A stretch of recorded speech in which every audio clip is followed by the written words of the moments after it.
Greetings for the day.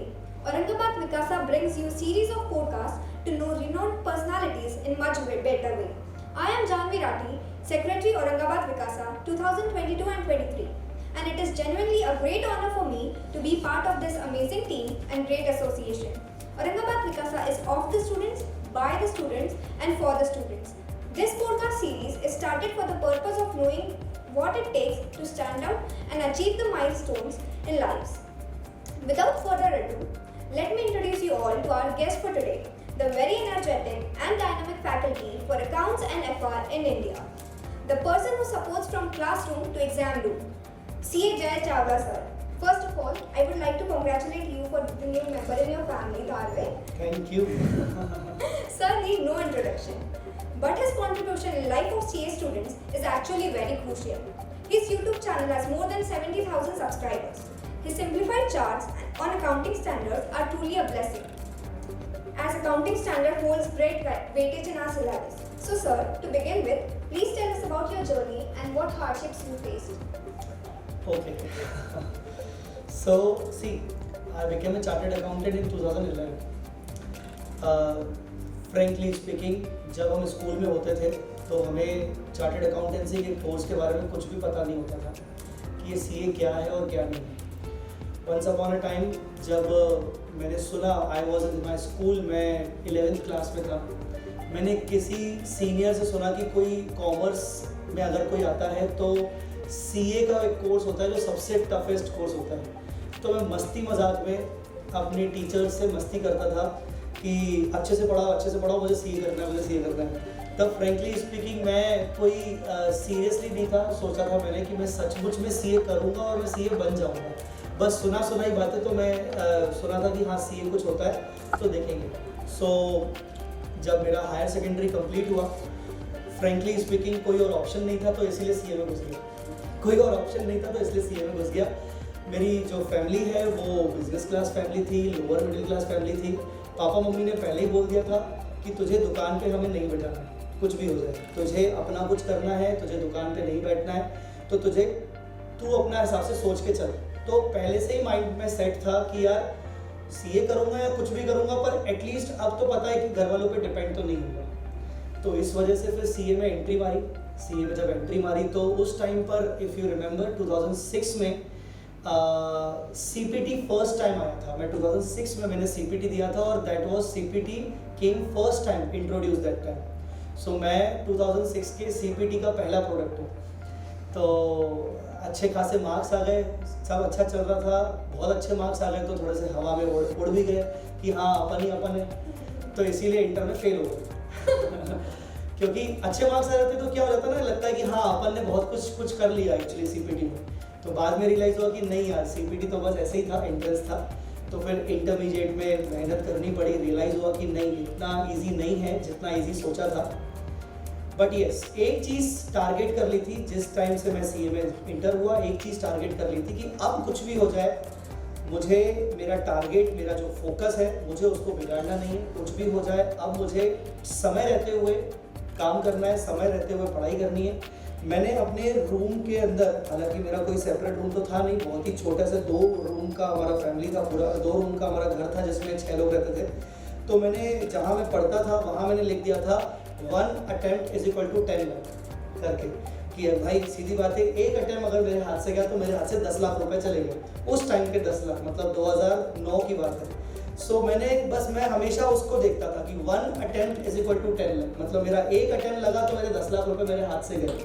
Sindhi family से belong करता हूँ तो ऑब्वियसली मैं पैसों का तो सोचूंगा। सो ये चीज़ अपने आप को मोटिवेट करते रहा और लकीली बोलो और बहुत अच्छी मेहनत से इंटर एक अटेम्प्ट में प्रॉब्लम हुई बट दूसरे अटेम्प्ट में निकल गया। सीए फाइनल भी एक अटेम्प्ट में प्रॉब्लम हुई, दूसरे अटेम्प्ट में निकल गया। पढ़ाने का कभी ज़िंदगी में सोचा नहीं था, पर ठीक है। स्टार्टिंग में फ्रेंकली स्पीकिंग सीए बनने के बाद अगेन मतलब जो सिचुएशन स्कूल टाइम से निकलने के बाद थी कि क्या करूं, वैसे ही सीए बनने के बाद इस सिचुएशन आ गई कि अब क्या करूं। मतलब मैंने तो कुछ सोचा ही नहीं था। हाँ, मेरे बॉस ने मुझे ज़रूर बोला था आर्टिकलशिप के टाइम पे कि तू एक ऐसा इंसान है कि तू कभी भी किसी के अंडर काम नहीं कर सकता, मतलब तू जॉब तो बिल्कुल नहीं करेगा, तू किसी की सुन नहीं सकता, क्योंकि मेरा और मेरे बॉस का हल्का फुल्के झगड़े वगैरह होते रहते थे काम को लेकर। तो अपनी प्रैक्टिस वगैरह स्टार्ट की, पढ़ाना वगैरह शुरू किया, क्योंकि इनकम चाहिए था। तो प्रैक्टिस हम सब लोग जानते हैं हमारे सीए फील्ड में कि स्टार्टिंग के 3 से 4 साल आपको पेशेंस चाहिए। तो मुझे लगा कि यार पेशेंस तो मैं रख लूँगा, बट साथ में कुछ न कुछ तो मीटर चलना चाहिए। तो फिर फाइनली मतलब पढ़ाने पे फोकस किया। फिर एक वक्त ऐसा आया कि जब लगने लगा कि अब मुझे दोनों में से किसी एक चीज़ को चूज़ करना पड़ेगा। तो मैंने अपनी हॉबी को चूज़ किया, जो कि मेरा पढ़ाना है, और मैं आज आप सबके सामने हूँ। Great story sir. जैसे कन्वेंशनली एक टीचर 100 स्टूडेंट्स के आसपास पढ़ाता था, बट अभी आप इतने शॉर्ट स्पैन में मोर देन 50,000 स्टूडेंट्स रीच कर चुके हो। तो how does it feel and what it takes to stand out?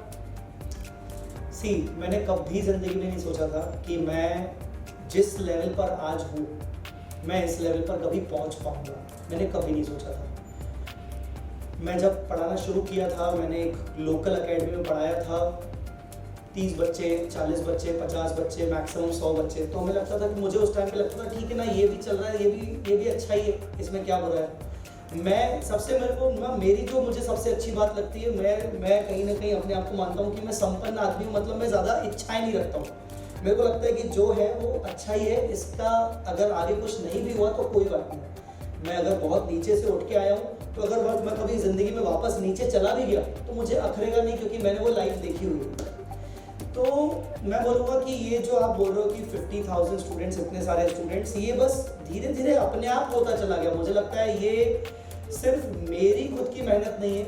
मैं मानता हूँ कि इसमें मेरे पेरेंट्स का बहुत बड़ा हाथ है, और उससे भी ज़्यादा मैं मानता हूँ मेरी लाइफ पार्टनर का, दामिनी का बहुत बड़ा हाथ है, क्योंकि उसने कहीं ना कहीं अपने करियर को ताक पे रख दिया मुझे इस लेवल पर पहुँचाने के लिए।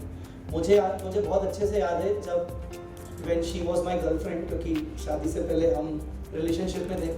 तो मैंने उसको ऐसे ही जस्ट बोल दिया कि जब मैं टीचिंग के लिए बहुत सीरियस हो गया था, मैंने उसको बोला कि एक दिन आएगा जिस दिन कम से कम इंडिया का नंबर 1 नहीं तो कम से कम एमपी का नंबर 1 बनूंगा।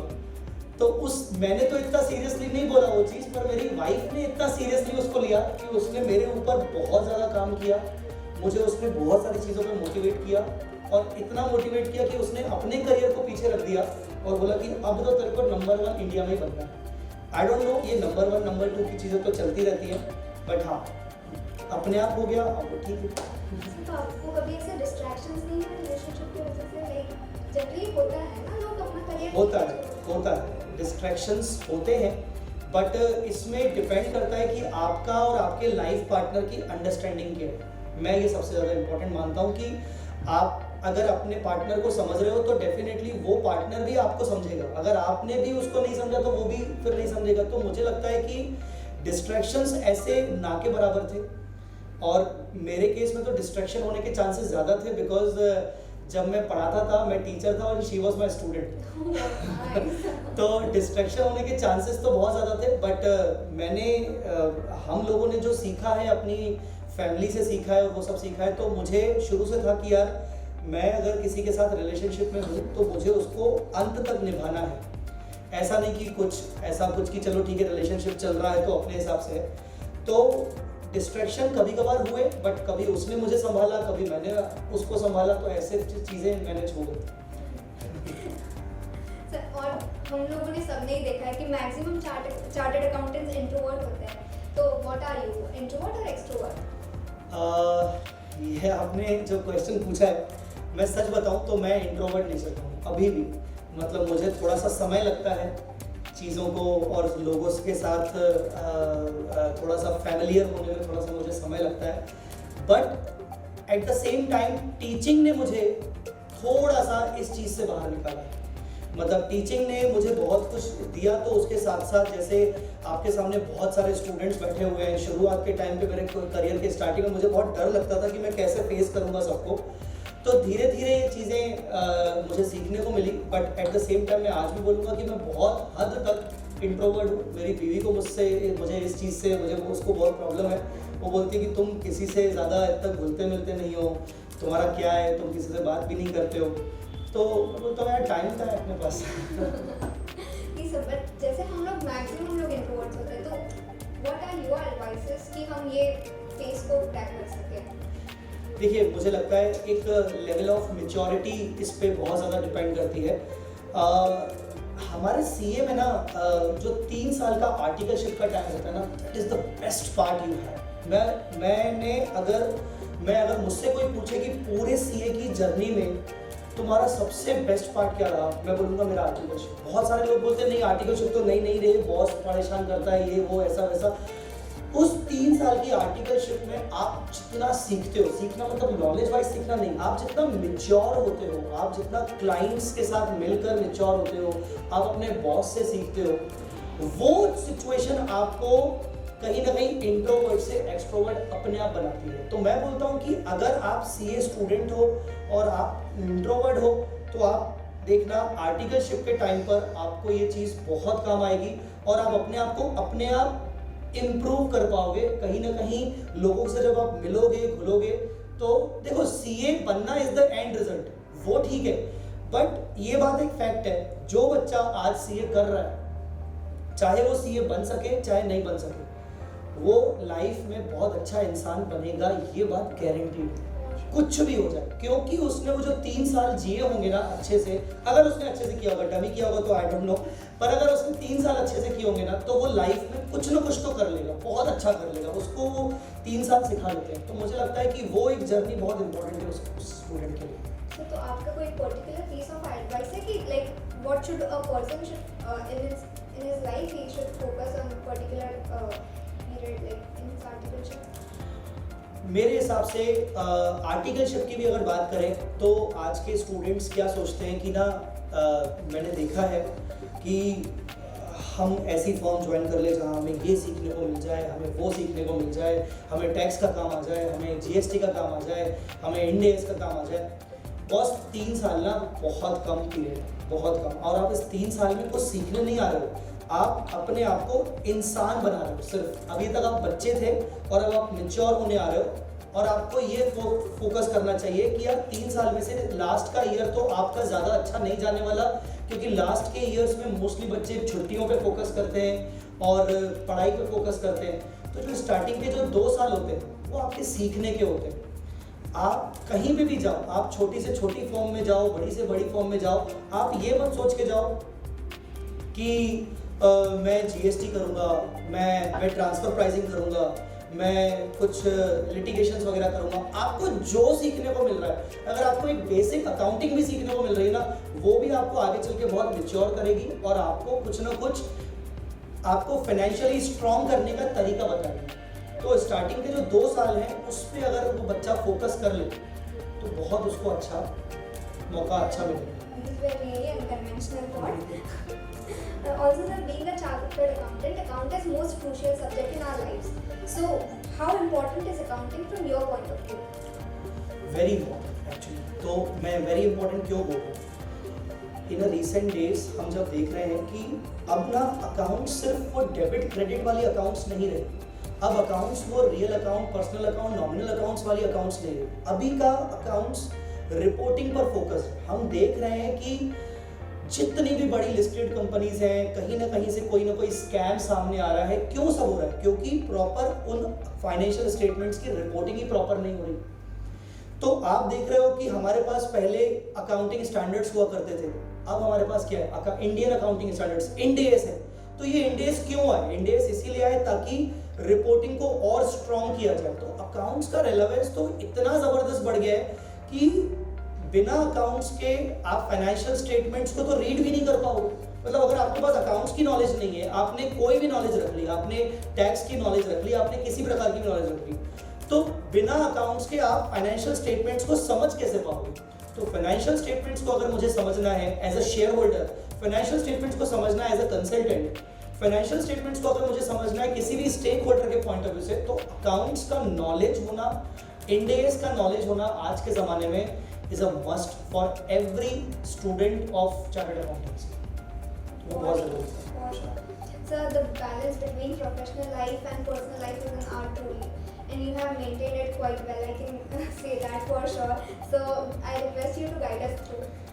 नहीं, ये आपने थोड़ा सा ज़्यादा बोल दिया कि मैंने इसको मेंटेन किया है, क्योंकि अगर ये मेरी बीवी अगर आसपास बैठी होती तो वो आपको वो बोलती कि ये किसने आपको बोला लिखने को कि you have maintained it for sure. See, जब हम प्रोफेशनल सर्विस में होते हैं, ठीक है, ऐसा नहीं है कि मैंने मेंटेन बिल्कुल नहीं किया और ऐसा नहीं है कि मैं उसमें एक्सपर्ट हूँ, frankly speaking. See, I am into teaching, और टीचिंग का काम जो है वो डेडिकेशन का काम है। मतलब स्टूडेंट आपको सुबह 6 बजे भी कॉल लगाएगा और स्टूडेंट आपको रात को 1 बजे भी कॉल लगाएगा, और कई बार ऐसा होता है कि you have to pick the call, और कई बार ऐसा होता है कि आपको इग्नोर भी करना पड़ता है। तो अगर मैं एक बैलेंस की बात करूं तो फ्रेंकली स्पीकिंग ज़्यादा तो बैलेंस नहीं कर पाया हूं, बट जो थोड़ा बहुत सीखा है वो यही सीखा है कि आपको आपके वर्किंग आवर्स डिसाइड करने चाहिए। मतलब एक पॉइंट ऑफ टाइम के बाद अब मुझे रियलाइज़ होने लगा है, because now I become a father also. So अब मुझे रियलाइज़ होने लगा है कि अब ऐसा समय आ गया है कि now my family also needs मी। तो अब मैंने अपनी लाइफ में थोड़ी सी बैलेंसिंग कुछ इस तरीके से की है कि भाई रात को 11 बजे के बाद सारे फ़ोन स्विच ऑफ हो जाने चाहिए, सुबह 8 बजे तक फ़ोन स्विच ऑफ ही रहने चाहिए, बीच बीच में अपनी बीवी को कुछ ना कुछ मैसेज करते रहो बीच में मैसेज करते रहो किसी भी बहाने से। तो आजकल क्या होता है ना, मैं बहाना ढूंढता हूँ किसी भी तरीके से साथ में खाना खाने का।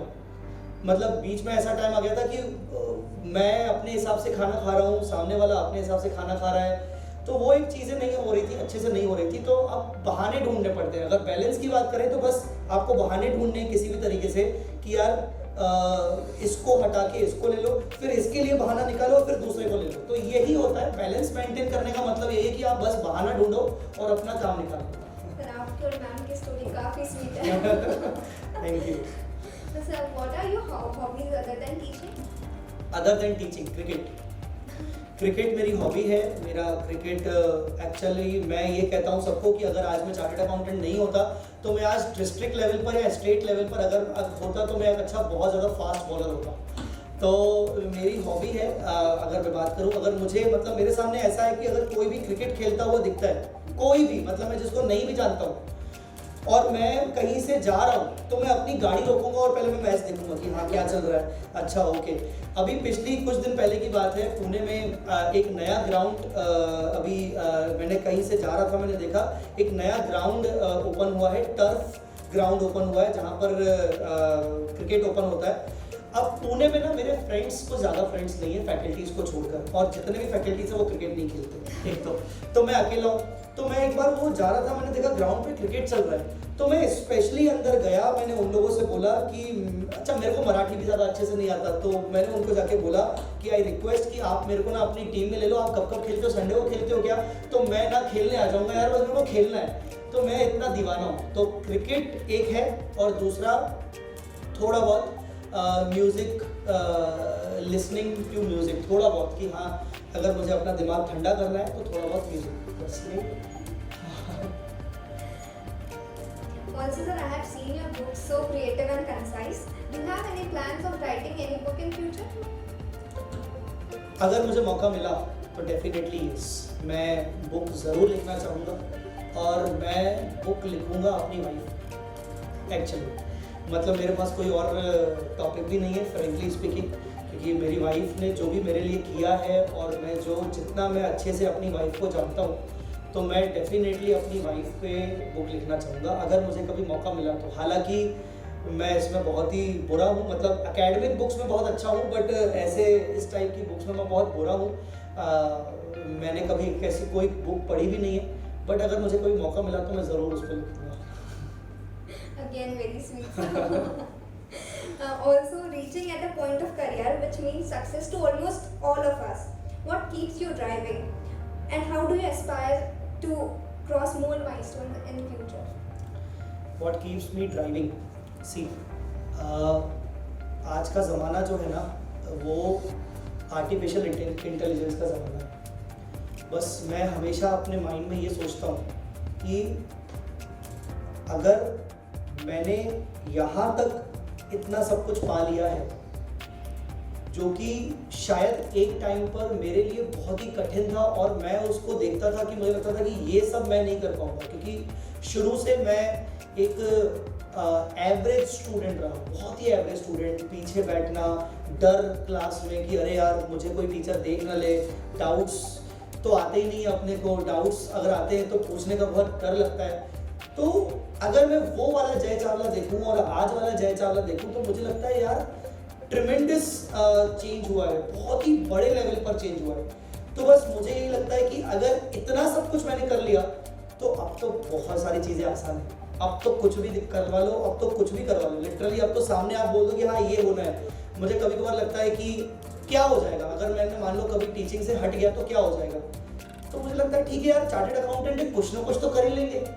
एक चार्टेड अकाउंटेंट कभी फालतू नहीं बैठ सकता, कुछ भी हो जाए। So that keeps me driving कि हाँ I am a chartered accountant, that's my motivation, that's it.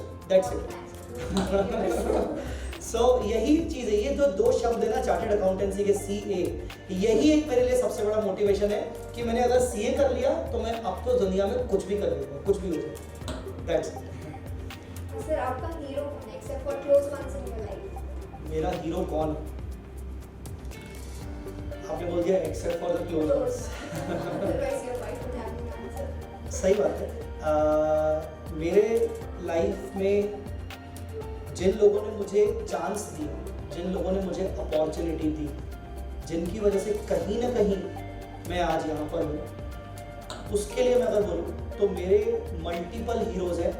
Again सबसे मेरे पहले हीरो हैं मेरी आर्टिकलशिप में जो मेरे बॉस थे, सलील जैन सर, चार्टेड अकाउंटेंट सलील जैन। उन्होंने मुझे, मैं उनको बहुत आइडलाइज करता हूँ। मतलब मैं कभी भी अगर भोपाल जाता हूँ अपने होम टाउन तो कोशिश करता हूँ कि मैं एक बार उनके पैर छू के आऊँ। तो वो बहुत एक मेरे लिए बहुत इम्पोर्टेंट पर्सनालिटी है, मेरे लिए हीरो है, उनकी वजह से आज मैं हूँ। दूसरे एट द सेम टाइम मेरे टीचर सिद्धार्थ सर और अंशुल सर, ये दोनों की वजह से भी कहीं ना कहीं आज मैं अपने टीचिंग करियर में। तो ये कुछ लोग हैं जिनकी वजह से आज मैं हूँ। शायद ये लोग अगर मेरी लाइफ में नहीं होते तो मे बी मैं ज़्यादा कुछ नहीं कर पाता। So what is one thing you would like to change about yourself, if you could? बिल्कुल, वन नहीं, एक दो तीन चीज़ें। पहली चीज़ अपनी हेल्थ पे फोकस करना। मैंने जब से 2018, मुझे बहुत अच्छे से याद है, मैं टीचिंग में 2011 से हूँ, बट 2018 से मैं फुल टाइम टीचिंग हूँ, और तब से लेकर आज तक मैंने अपनी हेल्थ पर फोकस नहीं किया, बिल्कुल भी फोकस नहीं किया। तो अगर मुझे कोई चीज़ चेंज करनी हुई तो सबसे पहले तो मैं अपनी हेल्थ पे फोकस करूँगा। वो होता है ना कल से जिम पक्का वाला, मैं उस कैटेगरी का हूँ। तो मैंने बहुत सारे पैसे बर्बाद किए उस चीज़ों में। तो अब मुझे रियलाइज़ हो रहा है being in age of 33 now, so अब मुझे रियलाइज़ होता है कि now this is the alarming situation, जहाँ मेरे पास 7 साल है, मेरे पास 7 ईयर्स है, क्योंकि एक बार मैंने अगर 40 क्रॉस कर लिया तो उसके बाद बहुत तकलीफ हो जाएगी। तो मैं अगर कुछ चेंज करना चाहूँगा तो सबसे पहले तो मैं यही चेंज करूँगा कि मैं अपनी हेल्थ पर फोकस करूँ, क्योंकि अभी उसके अलावा मुझे लगता है after my baby I have everything. अब मेरे पास सब कुछ है। मतलब अब मेरे को सच बताऊँ तो ऐसी कोई टॉप पे पहुँचने की इच्छा भी नहीं है, अब मुझे ज़्यादा कमाने की भी इच्छा नहीं है। मेरे पास सब कुछ है। अब मेरे पास इतना पैसा है कि अब मैं अपने लाइफ के बाकी के बचे हुए साल आराम से निकाल सकता हूँ, मतलब बहुत अच्छे से निकाल सकता हूँ। तो जिस पे फोकस करना है तो मुझे बस अपनी हेल्थ पे फोकस करना है। Also, sir, moving towards end, I just want to ask you that what a student should do immediately after his exams. Like हम students की आदत होती है freak out करने की results के टाइम से। बिल्कुल। यहाँ पर दो टाइप के स्टूडेंट्स हो सकते हैं। एक CA इंटर के स्टूडेंट्स, एग्जाम्स के बाद क्या करना चाहिए, और CA फाइनल के स्टूडेंट्स। अगर CA फाइनल के स्टूडेंट्स की बात करें तो definitely they should focus on their communication, क्योंकि हमेशा से हम जानते हैं कि हम चार्टर्ड अकाउंटेंट स्टूडेंट्स में सब कुछ है, सिर्फ एक चीज़ छोड़कर जो है कम्युनिकेशन। हम पता नहीं क्यों कम्युनिकेशन में पीछे रह जाते हैं, और इस वजह से MBA वाला बंदा जो कि डिजर्व भी नहीं करता मेरे हिसाब से, वो आगे निकल जाता है। तो CA फाइनल के स्टूडेंट्स को एग्जाम्स के बाद अपने कम्युनिकेशन स्किल्स पे फोकस करना चाहिए किसी भी तरीके से। Like they should join temporary basis पे, they should join any corporate firm, they should meet up with some good personalities जिनको वो आइडलाइज करते हैं, जिनसे वो कुछ सीखें, not only for the money purpose, like उनको अपने कम्युनिकेशंस पर काम करना चाहिए क्योंकि आगे उनको वो बहुत हेल्प करेगा। जहाँ गलती मैंने की थी, मतलब मैं जानता हूँ कि मैं चार्टर्ड अकाउंटेंट बन भी गया, बट उसके बाद भी मेरा कम्युनिकेशन पार्ट बहुत ही खराब था। कम्युनिकेशन पार्ट का मतलब ये नहीं होता कि आपको इंग्लिश आनी चाहिए, कम्युनिकेशन पार्ट का मतलब ये होता है कि आप किसी से भी बात किस तरीके से करते हो, आप रिएक्ट कैसे करते हो किसी भी इंसान के साथ। जब वो कोई आपसे बात करता है तो आप कितने कॉन्फिडेंट होके अपनी चीज़ों को बताते हो। मैं एक छोटा सा किस्सा यहाँ पर बोलूँगा कि सीए बनने के बाद मेरी कम्युनिकेशन स्किल अच्छी नहीं थी। घर वालों के कहने पर मैंने एक कंपनी का इंटरव्यू दिया था, दैट वाज आईटीसी कोलकाता में। मैं सीए बन गया, मैंने आईटीसी में जाके कोलकाता में जाके मैंने आईटीसी का इंटरव्यू दिया था और वो मैं क्रैक नहीं कर पाया था। और वो इंटरव्यू मेरा लाइफ का पहला और लास्ट इंटरव्यू था, पर उस इंटरव्यू ने मुझे बहुत कुछ सिखाया क्योंकि मैंने अपने आप को एनालाइज किया कि यार मैं क्या क्या चीज़ें अंदर बड़बड़ करके आया हूँ जो कि कहीं ना कहीं बहुत गलत तरीके से अपने आप को मैंने पोर्ट्रे किया। और मेरा इंटरव्यू कुछ खास अच्छा नहीं गया because of the communication skill, क्योंकि मेरे अंदर कॉन्फिडेंस बिल्कुल भी नहीं था। ऐसा नहीं था कि मतलब मैं इंग्लिश अच्छी नहीं बोल पाया, मैंने इंग्लिश वाली चीज़ पे मैं फोकस नहीं कर रहा हूँ, मैं फोकस कर रहा हूँ how you should react when someone ask you something. तो वो एक चार्टर्ड अकाउंटेंट स्टूडेंट को फोकस करना चाहिए as far as CA final student is concern. As far as inter student is concern, मैं देख रहा हूँ कि इंटर के स्टूडेंट्स ना बहुत इमेच्योर, उनको ना कोई गाइड करने वाला है ही नहीं, एक्चुअली में कोई गाइड करने वाला नहीं है क्योंकि उनकी आर्टिकलशिप तो स्टार्ट हुई नहीं है। गाइड कौन करता है आपको आपकी लाइफ में? आपको आपकी लाइफ में घर वालों के अलावा गाइड करता है आपका प्रिंसिपल, आपका बॉस, आपके सीनियर्स। आप अपने सीनियर्स को देख देख कर समझते हो कि क्या है। तो सीए इंटर के स्टूडेंट को मैं यही बोलूँगा कि अगर आपके एग्जाम्स हो चुके हैं, अपना टाइम वेस्ट मत करिए, प्रोविजनल आर्टिकलशिप करिए। प्रोविजनल आर्टिकलशिप नाम की कोई चीज़ होती है, आप उसको कर रहे हैं। आप आर्टिकलशिप जो आपकी ऑन पेपर शुरू होगी तब की तब शुरू होगी। एटलीस्ट आपके पास 2 महीने, 3 महीने, 4 महीने किसी न किसी चार्टर्ड अकाउंटेंट के पास फ्री में जाके काम सीखो। आप उनसे एक्सपेक्ट मत करो कि हमें कोई पैसे मिलेंगे, हमें कुछ मिलेंगे। ठीक है, वो आपको जो भी आपको देगा वो ठीक है, अपनी तरफ से देगा। आपको कोई चार्टर्ड अकाउंटेंट नहीं मिल रहा है, किसी टैक्स कंसल्टेंट, एडवोकेट के पास चले जाओ। आप कुछ ना कुछ करते रहो ताकि क्योंकि आपको इस फील्ड में रहना है। कुल मिला के अगर आपको इस फील्ड में रहना है और आप अगर इस फील्ड से ही जुड़े हुए नहीं हो तो फिर मतलब क्या है? आपको कभी ना कभी आर्टिकलशिप में ये चीज़ें काम आने वाली हैं। तो सीए इंटर स्टूडेंट्स को तो मैं यही बोलूँगा कि प्रोविजनल आर्टिकलशिप पर ध्यान दो, वो ज़्यादा अच्छा है और मेरे हिसाब से वहीं पर आपका टाइम बहुत अच्छे से निकल जाएगा। एक्चुअली सर, क्योंकि मेरा खुद का कॉन्फिडेंस आर्टिकलशिप के बाद राइज हुआ है। बिल्कुल होता है। That's all for today, sir. Thank you so much for coming. It was really honored. We have reached the end of this podcast. जाते जाते one message for CA students and our friends. Okay. One message for especially for CA students. Guys, तुम लोग बहुत अच्छा कर रहे हो। Confidence को कभी गिरने मत दो। कुछ भी हो जाए, कितने भी अटेम्प्ट लग जाए, मैं आपको बता दूं, attempt doesn't matter in your life. In your career attempt कभी मैटर नहीं करता। ठीक है, इनिशियल स्टार्ट के लिए थोड़ा सा आपको तकलीफ होती है, बट एक बार अगर आपने ठान लिया कि yes I want to be a chartered accountant, मेरे नाम के आगे वो 2 शब्द मुझे कुछ भी हो जाए चाहिए, यही आपके लिए बड़ा मोटिवेशन है।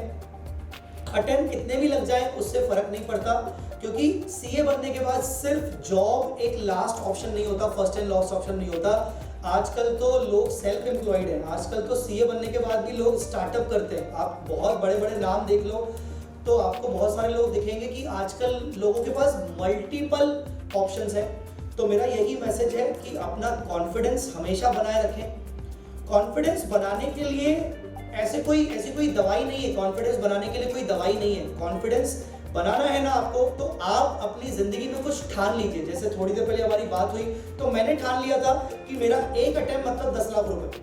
तो क्योंकि मैं money making point of view से सोचता था उस टाइम से, तो मतलब मेरे लिए वो एक कॉन्फिडेंस था कि यार मेरे 10 लाख रुपए जा रहे हैं, मेरा अटेम्प्ट गया, तो मैं अब अगला अटेम्प्ट कुछ भी हो जाए मैं उसको फोकस करूंगा और मैं अपने 10 लाख रुपए अचीव करूंगा।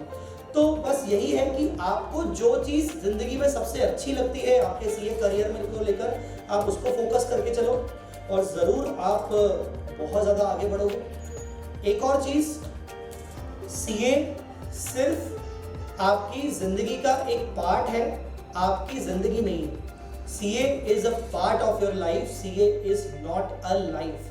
सीए आपको ज़िंदगी में आगे बढ़ना सिखाएगी, आपको एक मैच्योर इंसान बनना सिखाएगी, पर उससे भी पहले आपकी फैमिली आती है आपके सामने। तो फैमिली को इम्पोर्टेंस हमेशा दो। अगर आप अपनी फैमिली को इम्पोर्टेंस दोगे तो अपने आप अपने प्रोफेशनल करियर में, आप अपने करियर में, स्टडीज़ में आप हमेशा आगे बढ़ पाओगे, खुश रहोगे। Thank you so much, all the best. Thank you so much, sir.